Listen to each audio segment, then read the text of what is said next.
Welcome to Pintu's biology. আজকের topic types of egg. Egg যেটা আমরা দুভাগে ভাগ করেছি, একটা হচ্ছে on the basis of amount of yolk, ডিমের মধ্যে কতটা পরিমাণ ইয়ক বা কুসুম আছে সেই বেসিসে তিনটে ভাগে ভাগ করেছি। একটা হচ্ছে মাইক্রোলেসিথাল, মেসোলেসিথাল, ম্যাক্রোলেসিথাল। মাইক্রোলেসিথাল ইয়ক ইজ ভেরি ভেরি লেস, মানে খুব সামান্য পরিমাণ কুসুম আছে, এর উদাহরণ হচ্ছে হিউম্যান এগ। নাম্বার 2 মেসোলেসিথাল, যেখানে লিখেছি মডারেট অ্যামাউন্ট অফ ইয়ক, কুসুম আছে কিন্তু মাঝামাঝি, খুব বেশি পরিমাণে কুসুম কিন্তু নেই।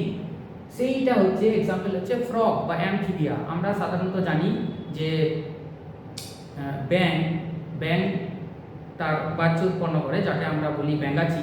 ব্যাঙাচি কিন্তু এগ থেকে হ্যাচ করে বেরোয় এবং সেটা পূর্ণাঙ্গ ফর্ম নয়, পূর্ণাঙ্গ কিন্তু ব্যাঙ। তাহলে সাফিসিয়েন্ট অ্যামাউন্ট অফ ইয়ক ব্যাঙাচি কিন্তু পাচ্ছে না ডিমের মধ্যে, তাই সে বেরিয়ে চলে আসছে।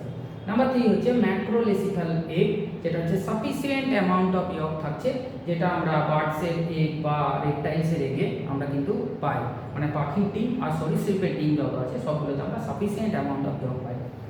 এরপর আমরা চলে আসবো সেকেন্ড, যেটা হচ্ছে on the basis of distribution of yolk, কুসুমটা ডিমের মধ্যে কিভাবে সাজানো আছে। যদি ইউনিফর্ম ডিস্ট্রিবিউশনে সাজানো থাকে তখন আমরা নাম দিই হোমোলেসিথাল বা আইসোলেসিথাল। এটা ডিস্ট্রিবিউশনটা ইউনিফর্ম, যেমন হিউম্যান এগের ক্ষেত্রে আমরা বলছি।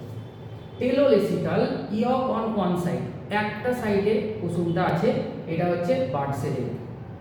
আর সেন্ট্রোলেসিথাল, ইয়কটা সেন্টার পার্টে আছে, ডিম কুসুমটা ডিমের ঠিক মাঝামাঝি জায়গায় আছে, এটা হচ্ছে ইনসেক্ট এগ। আর একটা এগ আমরা পাই যেটাকে আমরা বলি ক্লিটোইক এগ।